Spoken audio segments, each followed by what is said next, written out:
بسم الله الرحمن الرحيم. قل يا أيها الكافرون لا أعبد ما تعبدون ولا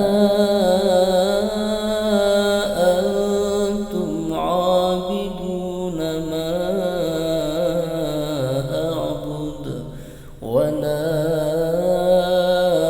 أنا عابد ما عبدتم ولا